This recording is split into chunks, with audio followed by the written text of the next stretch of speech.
लफड़ा हो जाएगा। इसलिए मैं नहीं कहता हूँ पेट घुमाओ। अब जितना सहज रूप से हाथ पाँव घूम जाए वो घुमा दीजिए। थोड़ा बहुत कमर को घुमा दीजिए, घुटनों को घुमा दीजिए। अब बिल्कुल जाम हो चुका है तो धीरे धीरे प्रैक्टिस कीजिए। गर्दन को भी घुमाइए थोड़ा बहुत। ये बिजनेस करने वाले, सर्विस करने वालों के लिए बहुत ज़रूरी है। खेती करने वालों कोई ज़रूरी नहीं, उनका तो सब ऐसे घूम जाता है। उनकी भैंस भागत रपटावत हैं, सब घूम गवा। और तुम्हारे तो न भैंस भागनी न भैंसा भागना है। तो हिलना डुलना बहुत ज़रूरी है। अभी प्रवचन करने वालों को भी सावधानी की ज़रूरत है। ये जो व्यास गादी पर 4-4 घंटे बैठना है ना, ये बीमारी को बुलाना है। 1 घंटे बैठकर फिर खड़े होकर प्रवचन करना चाहिए। मैं तो इसके जुगाड़ में हूँ, लेकिन अब ये परंपरा सैकड़ों वर्षों से चल रही है। अब इस परंपरा को चेंज करना कोई छोटी बात नहीं। लोगों को संदेह हो जाएगा, लोग सोचेंगे ये कौन नवा तरीका निकाले। अरे नवा तरीका नहीं, जाम हो जाए घुटना, तुम तरीका बताओ तो। और फिर हॉस्पिटल जाऊंगा कि प्रवचन करूंगा। रोज जब टेबलेट दवा खाओगे वो गर्मी नहीं करेंगे, गला सूखेगा, बहुत बीमारी है, सब बदन की त्वचा काले रंग की हो जाएगी, रिएक्शन हो जाएगा। अंग्रेजी दवाएं जितना कम हो सके खाना पड़े तो अच्छा है। आयुर्वेदिक दवा ज़्यादा दिन खाना पड़ेगा, लेकिन रिएक्शन उसके बहुत कम है। उसमें भी रस भस्म, इसमें बड़ा रिएक्शन है। आयुर्वेदिक दवाओं में जो रस भस्म आते हैं, इनको बहुत समझ बूझ कर खाना। एक महात्मा ने रस भस्म खाया था तो जेठ महीने में वो आग तापता था, इतना ठंडी लगती थी, उसके अंदर गड़बड़ हो गया कुछ। इसलिए रस भस्म खाना मत। और बीमारी का मेन कारण अधिक खाना ही होता है। और बीमारी का मेन कारण शरीर का एक्शन ना होना, व्यायाम ना होना होता है। और बीमारी का मेन कारण चिंता, टेंशन भी करना होता है। और बीमारी का मेन कारण है खाने के बारे में समझ नहीं पाए हो, उल्टा पल्टा खाते हो, इसलिए बीमारी बढ़ती है। इसके बारे में समझो। लखनऊ के एक बहुत बड़े डॉक्टर ने मुझसे बताया, बहुत बिजी रहता है, मेडिकल कॉलेज में भी पढ़ाता, पर मेरा प्रेमी है। तो उसने बताया कि हर 2 घंटे में थोड़ा कुछ खा लिया करो गुरुजी। और मैं 8-8 घंटे कुछ नहीं खाता था, तपस्या करता था। अब उसमें और गड़बड़ हो रहा था। एक सज्जन ने बता दिया कि एक बार खाओ तो 6-7 घंटे खाओ ही मत। तो उसके नियम को लागू कर दिया मैंने, उसमें बहुत डिस्टर्ब हुआ। और जब उस डॉक्टर का नियम लागू किया तो बड़ा आनंद आ रहा है। हर 2 घंटे में थोड़ा खा लो। और मेरे लिए तो खाना बहुत सरल है, किसी के घर गया थोड़ा खा लिया, फिर दूसरे घर गया वहाँ सेव खा लिया, तीसरे घर गया वहाँ थोड़ा सा कचौड़ी खा ली आधी, चौथे घर गया 2 चम्मच खीर खा ली। जिसको बहुत तरह का प्रेम से खाना है उसको साधु बनना चाहिए। हर घंटे में मिलेगा, कोई लफड़ा नहीं। तुम सोचते हो कि साधु बन जाए खाइब का, और साधु बन जाओ तो खा नहीं पाओगे, इतना मिलेगा। ये माताएं बहनें बैठी हैं, कोई हमारे लिए सेव लाया है फल, कोई काजू लाए हैं, उमा शंकर जी और अनिल सेव लाए हैं, कोई जो है डिब्बा में नमकीन बना के ले आता है, कोई सेमी बना के घर से ले आता है, कोई अपने घर से बर्फ़ी ले आता है, और कोई मसाला वसाला डाल के गुरुजी को खांसी वासी ना आए तो उसकी दवाई बना के ले आता है, और कोई जो है दूध ले आता है। तो हम तो जब साधु बने तो मेरी माता जी कहती रही, भूखन तो मर जी हो का करी हो। तो हम कहें भूखन मर जाई तो कोई बात नहीं, लेकिन बनी साधु जरूर। तो मैं एक दिन भोजन कर रहा था, माता जी को बुलाया, हमने कहा देखो भोजन मेरा, कहीं इतने आइटम हम घर में न खवाए पोते। हमने कहा इसीलिए तो घर छोड़े ना, आइटम खाना। बहुत खुश हुई। वो हंसती बहुत कम थी, पर मैं ऐसी बात कहता था तो हंसना पड़ता था, नहीं चुप्पी मुंह करके बैठती रही। और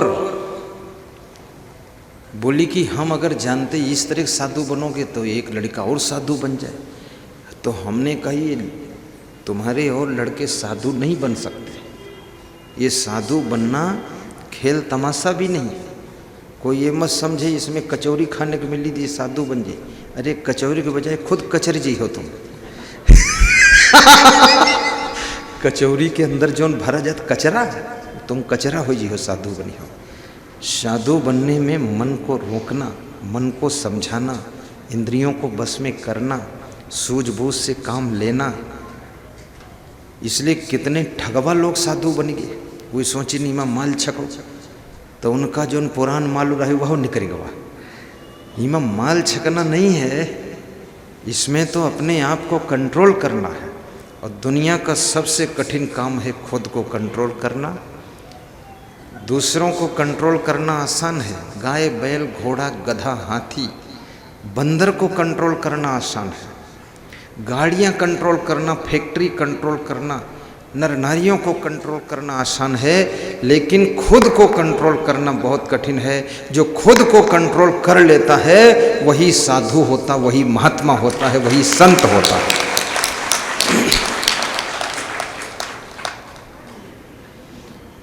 जीवा पर भी कंट्रोल हो। पैसा होते हुए भी साधुता के नियम के विरुद्ध खाना नहीं, ये कंट्रोल हो। ऐसा नहीं मंगा मंगा के रबड़ी खा लो। आज तक मार्केट से कभी कुछ भी मंगा कर खाया नहीं मैंने, और न फैशनेबल कोई चीज मंगा कर पहना। जो भी पैसा दान पुण्य का आया उसको विश्व कल्याण में टीवी चैनल में फीस देकर हर व्यक्ति के घर घर में सत्संग को पहुंचाया है कि सत्संग सबके घर पहुंचना चाहिए और सबको घर बैठे प्रवचन सुनने को मिलना चाहिए। ये मेरा उद्देश्य रहा है। ये साधुता कोई मामूली चीज नहीं तो सोने की चैन वाली घड़ी बांध ले हम, अरे उसकी जरूरत नहीं है। हाथों की शोभा घड़ी से नहीं, हाथों की शोभा सत्कर्मों से है। अब घड़ी बांधने से भी काम होगा नहीं, आप टाइम पर काम करना सीखो तो अलग से भी घड़ी मिल जाएगी आपको।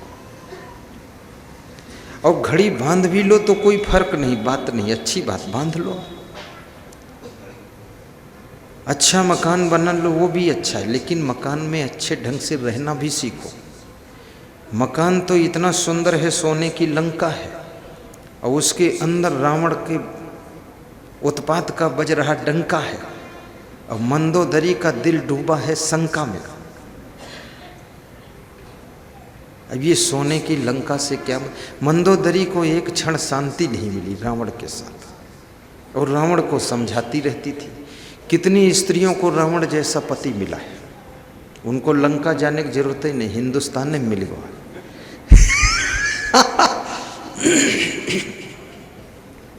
कल एक सज्जन कहते थे हमारे घर में एक राक्षस है, तो हमने कहा मंत्र पढ़ देता हूँ, फूल घर में डाल देना, राक्षस भाग जाए। अरे कोई और राक्षस नहीं, वो लड़का राक्षस है, घर ही में राक्षस पैदा हो रहे हैं। कितने लोगों को घर में शांति बिल्कुल नहीं मिलती, थोड़ा जा करके कहीं गंगा तट पर बैठते हैं, शांति के लिए कभी तीर्थ नहाने चले जाते हैं कि यहाँ शांति मिल जाए।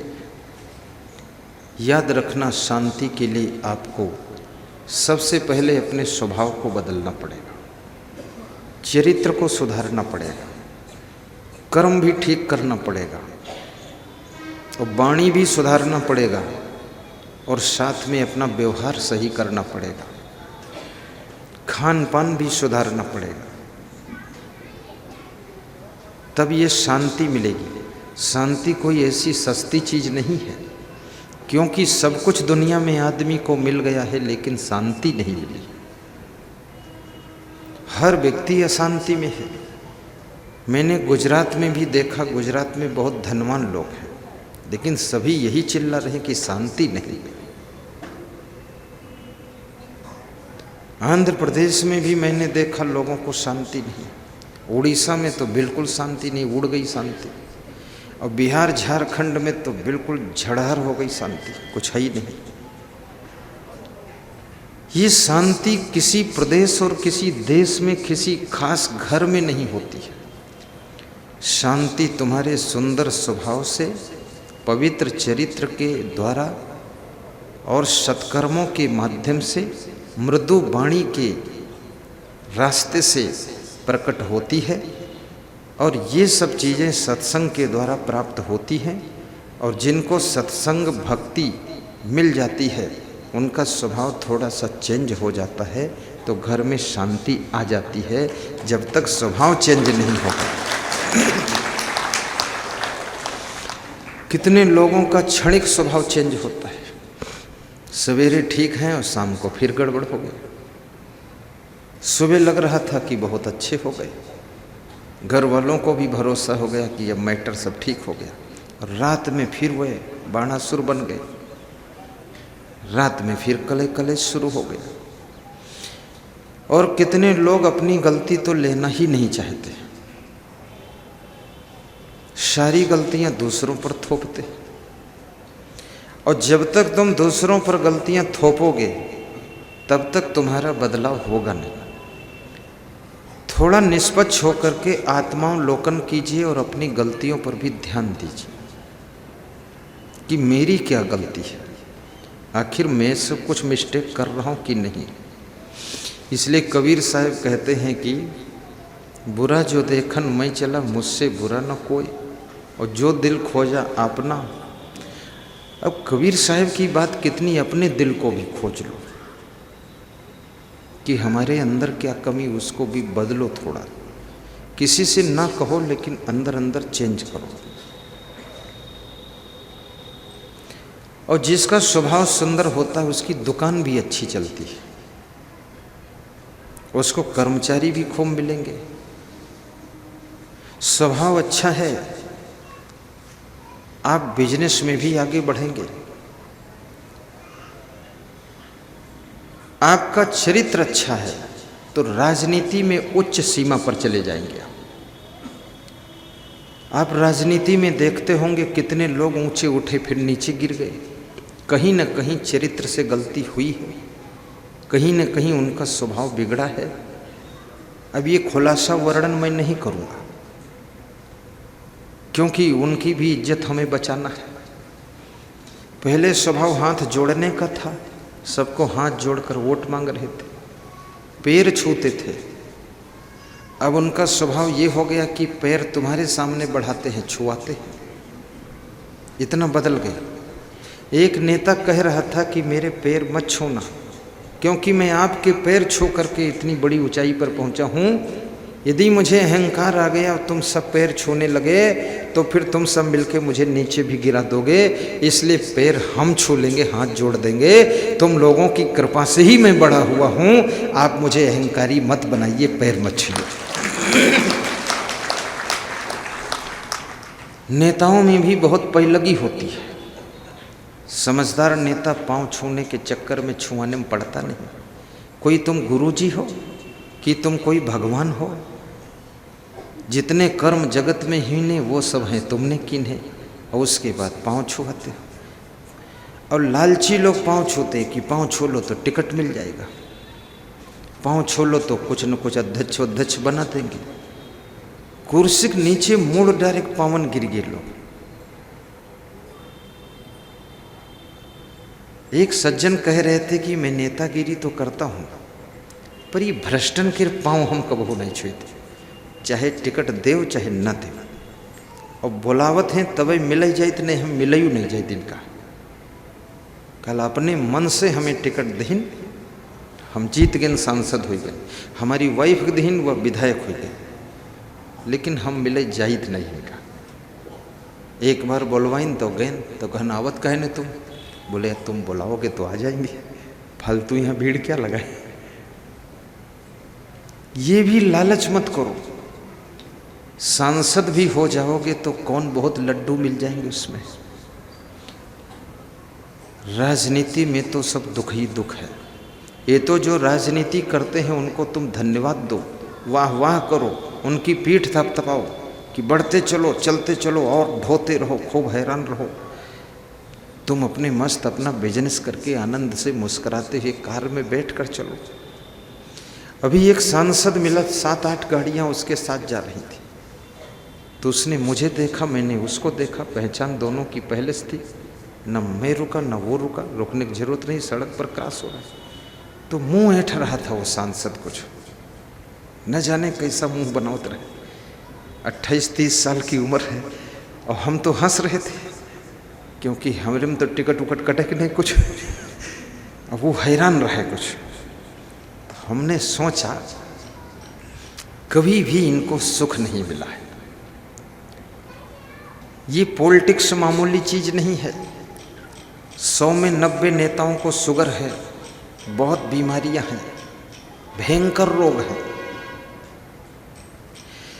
और सब भयभीत हैं। टिकट का डर है लोगों को। पर मैं निवेदन करूंगा, टिकट मिल जाए खुशी से चुनाव लड़ो, टिकट ना मिले खुशी से अपना काम करो, और चुनाव जीत जाओ तो देश की व्यवस्था को सुधारो, और चुनाव हार जाओ तो अपने घर में आनंद करो। आफत किसी बात की नहीं है। और बिजनेस भी करो, लेकिन बिजनेस से अपने को बाहर भी खींचना सीखो। दुकान का शटर बंद करो तो अपने मन को बाहर निकाल लो। आप शरीर तो बाहर निकाल लेते हो लेकिन मन उसी में फंस जाता है। घर में आकर भी वही टेंशन रखते हो। मन को भी बाहर खींच लो, तब शटर का ताला मारो। और व्यवस्था ऐसी रखो कि चोर तुम्हारे शटरों को तोड़ भी ना सके। कोई चपरासी की भी ड्यूटी रखो, डर न रहे आपको कि चोरी हो जाएगी दुकान में। सेटिंग कभी डिसमिस मत करो। चिंता मुक्त तभी होगे जब आपका काम सब सही होगा। उल्टा पलटा काम करोगे, ढीला ढाला काम करोगे तो आपको चिंता रहेगी। घर का गेट भी अच्छा लगाइए, छत पर सीढ़ी पर भी गेट अच्छा लगाइए, अन्यथा छत से चोर आ जाएंगे। हिंदुस्तान में तो बड़ी मजे की बात है, यहाँ चोर भी बहुत है, बहुत चुट्टा है। इतना चोर भरा हुआ है कि तुम जरा सा चूक जाओ चोरी हो जाए। और छोटा से छोटा, बड़े से बड़ा चोर है, हर क्वालिटी का चोर है। तुम्हारा सेकंड हैंड चप्पल भी चुराने वाले चोर हैं, गाड़ी के भी चोर हैं, घड़ी के चोर, मोबाइल के चोर, चप्पल के चोर, तुम्हारे जानवर के गोबर के भी चोर हैं और जानवर के भी चोर हैं। बड़े नालायक लोग हैं। और इतना धार्मिक देश, कहते धर्म प्रधान है, हम तो कहते ये चोरी प्रधान है देश। इतना लालची लोग हैं। अभी यहाँ श्रोता बैठे हैं, इनका आधा ध्यान अपने चप्पल जूतम रहते कि बैठ के सत्संग सुनते रहोगे, उठोगे चप्पल मिलेंगी कि नहीं मिलेंगी। तो बहुत दिल थाम के लोग बैठते हैं, अरे चप्पल कोई ले जाए तो ले जाए, अब सुनी ध्यान से, अब क्या करिए। अब गुरुदेव का नियम है, यहाँ चप्पल लाने नहीं देते। अगर छूट कर दें तो श्रोता भी होशियार है। अब चप्पल नीचे धर के ऊपर बैठे थे कि जब तक हमें ढकेल न पई हो तब तक चप्पल न पई हो। कई जगह ऐसा भी करते हैं, लेकिन यहाँ गंदगी फैलेगी इसलिए चप्पल लाने नहीं देते हैं। चोरी करने से आज तक कोई सुखी नहीं हुआ और संपन्न भी नहीं हुआ। ये चक्कर में पड़ो ही मत।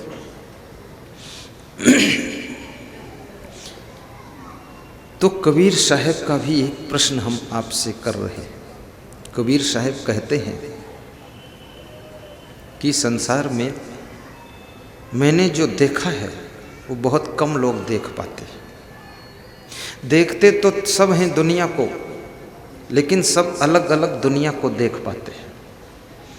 एक ही आदमी को तुम विभिन्न एंगलों से देख सकते हो। उस आदमी आपको विभिन्न रूप दिखाई देंगे।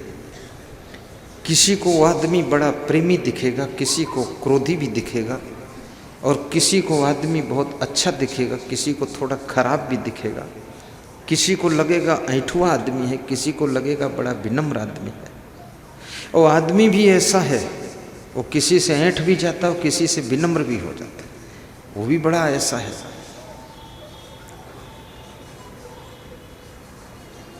तो कबीर साहब कहते, मैंने इस दुनिया में जो देखा वो ये देखा। क्या देखा? कि सबके दिलों में दुख देखा। तंधर सुखिया काहू न देखा, जो देखा सो दुखिया। उदय अस्त की बात कहत हूं, सबका किया विवेका। सबको दुखी देखा। और यहां तक कह दिया कबीर साहब ने कि बाटे बाटे सब कोई दुखिया, क्या गिरही बैरागी। गृहस्थ भी दुखी है और साधु भी दुखी, साधु को भी बताए दुखी।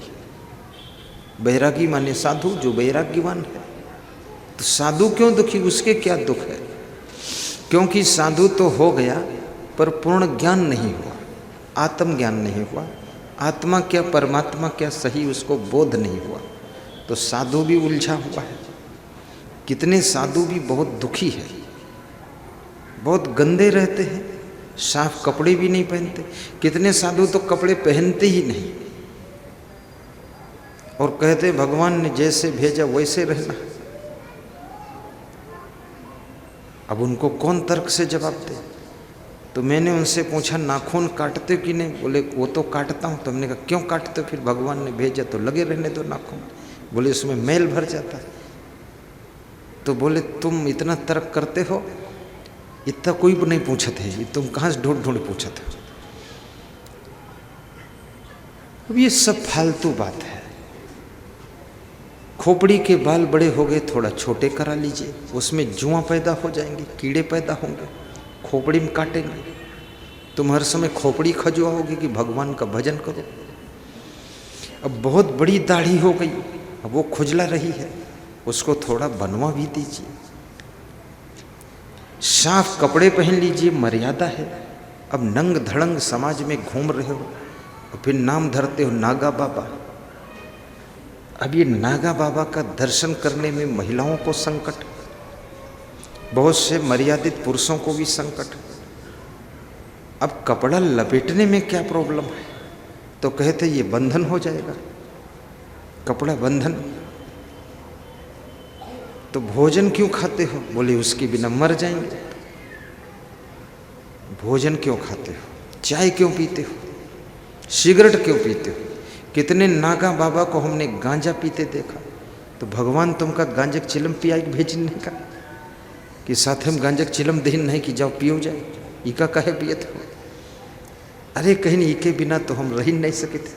अब यही तो सहारा है, पूरी दुनिया छोड़ देना, अब चिलम छोड़ दी तो मरिन जाए। अब यह कोई सदवाई है? इसलिए साधु दुखी है। अब गांजा पी पी कर फेफड़े खराब कर लिया, गांजा और चिलम सिगरेट बीड़ी पी पी करके सब तबीयत खराब है, शरीर ध्वस्त है, खून सूख गया है। महात्मा जी इतने कमजोर हो गए कि उनको चलना मुश्किल है। कितने साधु लोग तो भोजन खाना छोड़ देते, बोलते भोजन खाना ही नहीं है। महात्मा बुद्ध ने भोजन छोड़ दिया था, 6 साल भोजन नहीं किया। पानी पीते थे, कुछ पत्ती उत्ती खा लेते थे।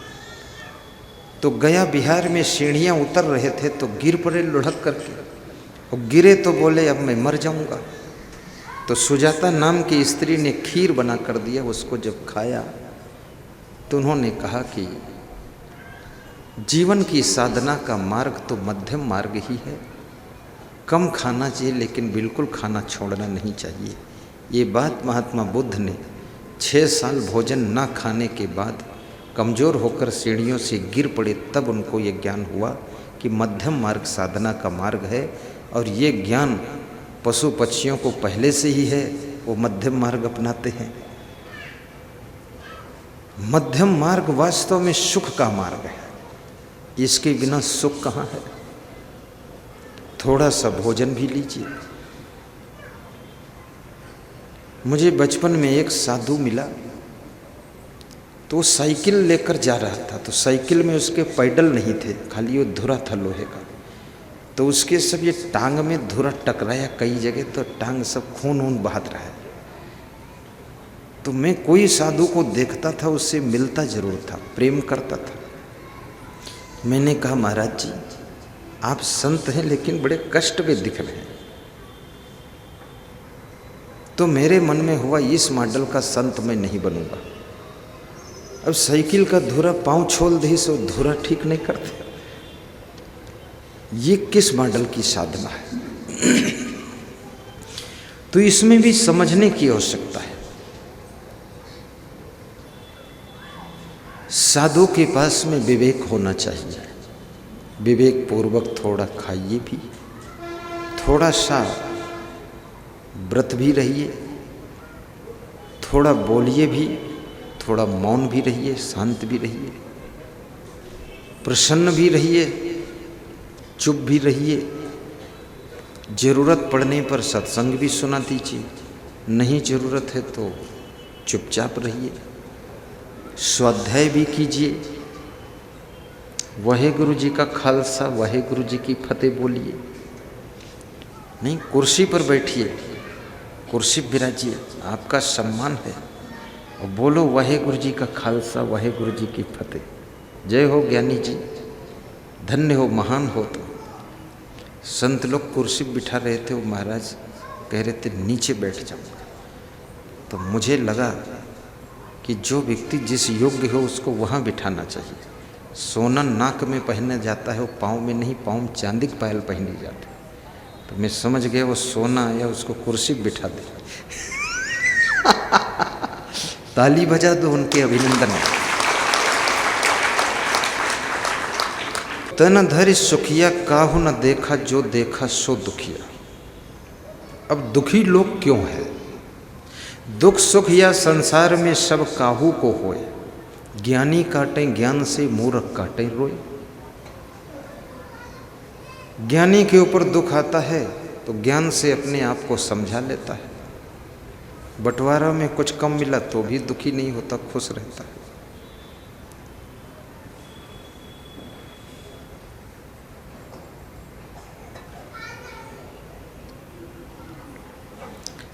मनोजी के पुत्र का नाम नभग था।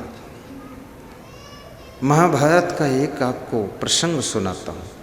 और नभग के पुत्र का नाम नाभाग था। नाभाग गुरुकुल में विद्या अध्ययन करने के लिए गए थे। जब विद्या अध्ययन करके लौटे और अपने भाइयों से प्रेम से मिले तो उनके भाइयों ने कहा कि घर में बंटवारा हो गया है। सब भाइयों का बंटवारा हुआ। तो नाभाग ने पूछा कि हे मेरे प्रिय भाइयों, बंटवारे में हमको क्या मिला है? तो भाइयों ने कहा तुमको घर नहीं मिला है। बोले ठीक है। बोले जमीन भी नहीं मिली। बोले ठीक है। बोले धन भी नहीं मिला। बोले ठीक है। बोले सामान भी नहीं मिला। बोले ठीक है। तो नाभाग ने पूछा फिर क्या मिला है? बोले तुम्हारे हिस्से में तुमको पिताजी मिले हैं। धन संपत्ति जमीन घर नहीं मिला, पिताजी मिले। अब ये विद्या अध्ययन के लिए गुरुकुल गए थे, वहां से लौटे तो घर में देखो क्या हुआ। तो नाभाग ने कहा कि मुझसे ज्यादा भाग्यशाली कोई नहीं है। जिस पिता ने हम सब भाइयों को जन्म दिया, जिस पिता ने घर बनाया, जमीन बनाया, सामान बनाया, वो पिता हमको हिस्से में मिला है।